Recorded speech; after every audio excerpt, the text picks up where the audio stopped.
Sana abot ang kasakiman buhay kapalit ng dangal at katarungan, kapangyarihan na walang patungdangan, abusado, walang respeto, api, makasarili. Ikinararangal kong pinapakilala sa inyong lahat si Crisostomo Ibarra. Siya ay nanggaling sa Europa upang makapagtapos ng kanyang pag-aaral. Ang bangkay ng iyong ama ay itinapon sa lawa at habang ang kanyang krus ay isinunog. Hindi tama ang sinasabi ninyo. Huwag kang magpanggap. Alam na ng lahat ang ginawa mo. Kung ito ang kapalaran, tatanggapin ko na lang. Ngunit hindi niyo mapapasakal ang katotohanan.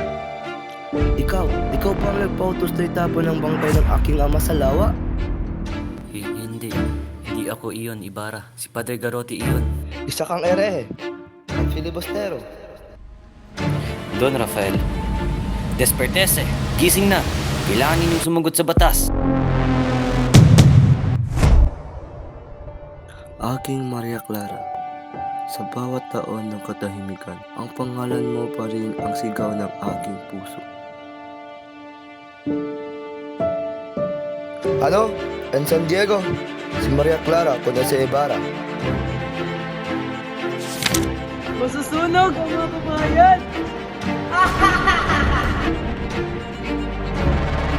Aking mga anak, Crispin, Basilio, nandito na ako.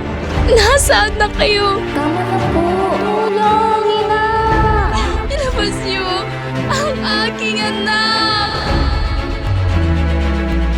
Katapangan ang laging dala. Sa bawat hakbang, pag-asa ang kasama. Percy Duelos. Maria Clara, ang puso mo'y parang ilog, may luhat lungkot. Huwag mong hayaan ang dilim ng kawalan, ang pumikil sa liwanag ng langan at kabutihan mo.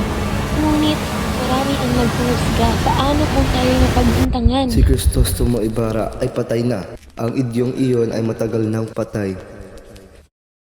Kaibigan, huwag mong hayaan ang takot at pangulila ang magpahina sa iyo. Alalahanin mo ang lakas ng iyong puso at ang katotohanan ng iyong pananalig.